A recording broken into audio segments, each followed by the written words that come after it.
Assalamualaikum warahmatullahi wabarakatuh. Selamat datang di SciSnote.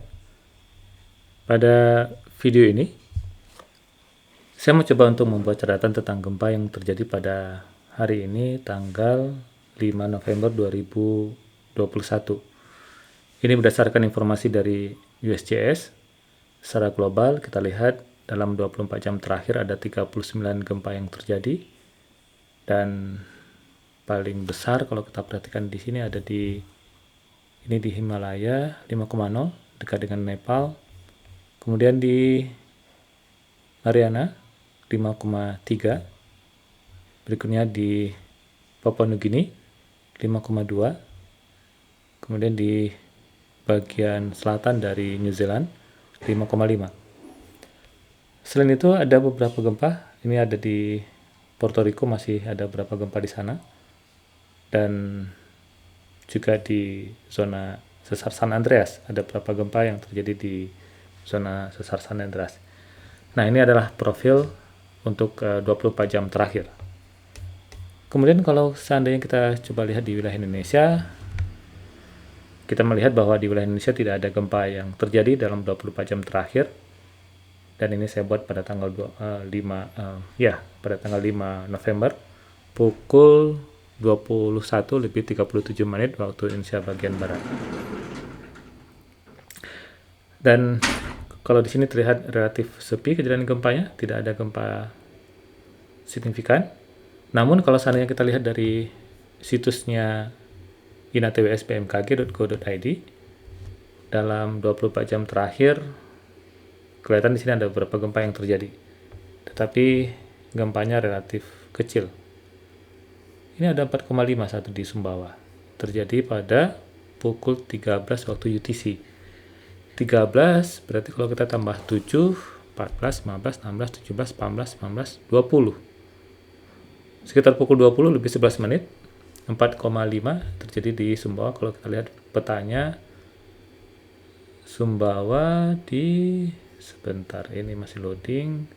Di bagian selatan, kedalaman 20 km. Jadi di bagian selatan Sumbawa, kedalaman 20 km.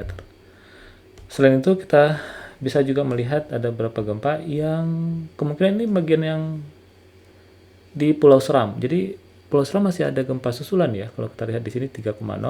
Ini terakhir terjadi pada pukul 12 lebih 49 menit. Berarti kalau waktu UTC ditambah 7 berarti pukul 19 lebih 49 menit. Jadi sekitar sejam yang lalu kejadian gempa di Seram, dan ini bagian dari gempa susulan. Kalau kita lihat gempa susulan dari gempa yang terjadi kemarin 5,7. Ini gempa yang terjadi 5,7 di Pulau Seram ini. Kemudian ada sejumlah gempa susulan. Dan kalau kita lihat di sini banyak ya gempa susulan. Saya coba masuk ke petanya. Kita lihat peta secara Indonesia. Kita lihat di sini dan saya coba zoom di wilayah Pulau Seram. Dan kita lihat banyak sekali gempa yang terjadi di Pulau Seram. Ini banyak sekali gempa yang terjadi di sana dan relatif dangkal. Nah, di sini saya curiga ada struktur sesar di sana yang kemungkinan akibat ada tekanan di bagian utara yang dikenal dengan Seram North Seram Trust yang memberikan implikasi kepada struktur yang ada di sini. Nah, ini menarik sebenarnya. Mungkin lebih daripada 20 gempa susulan di Pulau Seram dalam 2 hari terakhir ini. Dan ini kelihatan ada struktur di sini yang memperlihatkan ada menjadi sumber dari gempa Seram. Dan kalau kita lihat dari vokal mekanisme yang sebelumnya pernah kita buat catatannya, ini memperlihatkan bahwa gempa yang terjadi di Seram itu yang 5,7 itu terpicu oleh adanya aktivitas sesar naik yang memiliki kombinasi dengan sesar geser. Jadi atau juga disebut dengan oblique thrust fault. Dan di sini yang menarik karena banyak sekali gempa susulannya. Kita berharap tidak ada gempa yang lebih besar karena ada kekhawatiran kalau seandainya banyak gempa susulan seperti ini, dia mengganggu sistem sesar yang ada di sana dan mengakibatkan terbangkitnya atau terpicunya gempa dengan kekuatan yang signifikan. Saya coba lihat tektonik tektonik yang ada di Pulau Seram. Kita coba lihat tektonik Seram Island. Mudah-mudahan ada di sini. Nah, ini tektonik di Pulau Seram. Kalau saya lihat ini, kita coba lihat ya. Ini saya search di Google. Internetnya ada sedikit lambat. Oke, ini geologi map of Seram Island. Oke, ini kelihatan. Nah, ini kelihatannya yang lokasi gempa ada di sini ya. Di sini lokasi gempanya dan tidak begitu jelas struktur yang terlihat di sana. Saya coba lihat ke gambar yang lain. Nah, ini dia. Oke, ini ada. Tapi kalau ini juga kelihatan seperti ini ya. Jadi seperti ada sebuah struktur yang kelihatan mengiri. Ya, ini bergerak ke sana, ini bergerak ke sini. Dan posisi gempa ada di sini. Kalau kita perhatikan yang tadi, ini posisi gempanya. Apakah terpicu oleh adanya aktivitas ini? Kemungkinan besar seperti itu kelihatannya. Jadi ada struktur lokal yang mempengaruhi kondisi gempa di Pulau Seram. Nah, saya coba lihat di bagian lain lagi.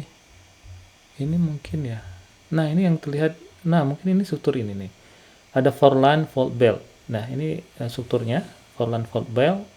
Dan ini bagian dari Seram Trough atau North Seram Thrust yang memberikan tekanan ke Pulau Seram. Kemudian tentunya akan terjadi akumulasi energi di bagian island atau di bagian pulau dari Seram itu sendiri. Kemudian ada struktur di sana yang menjadi pemicu terjadi gempa. Nah, kelihatannya gempa ini ada di sini nih kalau kita lihat, dan ini adalah strukturnya. Dan kalau kita perhatikan ada dua komponen. Kalau di sini sesar mendatar, saya coba perbesar. Bisa nggak ya? Oh, bisa dia. Sebentar. Nah, begini. Ini lebih besar. Nah, kelihatannya di sini ada ini struktur sesar naik di sana.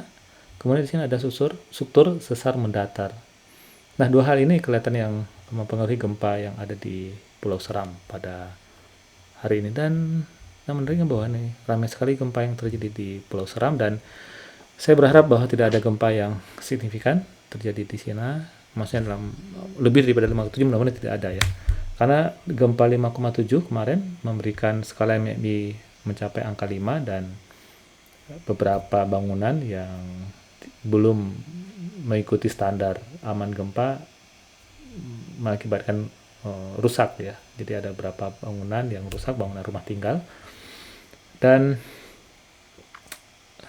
berharap tidak ada gempa yang lebih besar, sangat berharap seperti itu. Tapi ada sedikit kekhawatiran kalau ada gempa susulan seperti ini, dia akan mengganggu struktur yang lain dan dia akan transfer stres, kemudian terjadi akumulasi dan rilis stres di tempat yang lain gitu. Harapannya tidak. Oke. Dan nah, ini sekilas, ini kalau kita lihat dalam 30 hari terakhir, ini secara global 30 hari terakhir. Kalau kita perhatikan untuk 30 hari terakhir, yang berwarna kuning ini untuk 7 hari terakhir, yang berwarna putih untuk 30 hari terakhir. Warna merah ini yang terjadi dalam 1 jam terakhir. Nah, kalau kita lihat lumayan ramai gempa di wilayah Indonesia dalam 30 hari terakhir. Dan kalau saya coba fokus di wilayah Indonesia, ini gempa sebentar, ini masih 7 hari terakhir. Nah, coba kita lihat 30 hari terakhir. Nah, kalau kita perhatikan di sini yang ramai gempanya di sini di wilayah dekat dengan Halmahera dan Laut Maluku, lumayan ramai gempa di sana. Selain itu ada di Laut Banda. Saya coba buat note dengan. Nah, ini pertama kita lihat di sini gempa yang lumayan ramai di Halmahera dan Laut Maluku. Kemudian di bagian ini di dekat dengan Tual lumayan ramai gempanya di Laut Banda. Selain itu ada beberapa, dan ini ada di yang kemarin itu di Bali. Nah, ini yang di Bali yang memberikan dampak kerusakan dan juga longsor mengakibatkan korban jiwa terakhir itu 3 orang. Kemudian yang ramai juga ini di Nias. Di Nias lumayan ramai dalam 30 hari terakhir, termasuk beberapa hari yang lalu gempa 6,1 seingat saya di Nias. Di sini 6,1. Selain itu ada beberapa gempa di selatan Jawa, ya, dan juga di dekat dengan Bengkulu. Di bagian barat dari Aceh Jaya juga ada 1 gempa di sana. Selain itu, ya kalau kita perhatikan di sini yang ramai ya, di bagian Laut Maluku, Laut Banda, dan di Nias. Juga ada 1 gempa di Sibolga, itu dekat dengan daratan ya, dekat dengan Pulau Sumatera. Kalau ini terpicu oleh akibat sesar normal atau sesar turun di outer ice.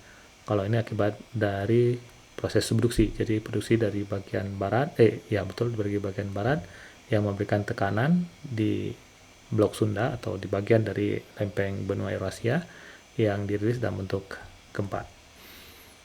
Oke, ini sedikit catatan tentang gempa yang terjadi dalam 30 hari terakhir, dan tadi juga kita lihat gempa yang terjadi dalam 24 jam terakhir. Kita perhatikan di Indonesia memang secara gempa besar tidak ada gitu ya, gempa yang lebih dari 4,5. Jadi ini kalau di USGS dia menampilkan event-event gempa yang lebih besar dari 4,5 atau lebih besar dari 4, bisa kita sebut seperti itu. Tetapi kalau kita lihat dari INATWS, maka akan banyak sekali gempa-gempa yang kurang dari 5 atau bahkan gempa skala 1 atau 2, 3 seperti yang terlihat di gempa susulan di Pulau Seram itu dimunculkan. Sehingga walaupun di USGS tidak terlihat gempa yang signifikan, tetapi secara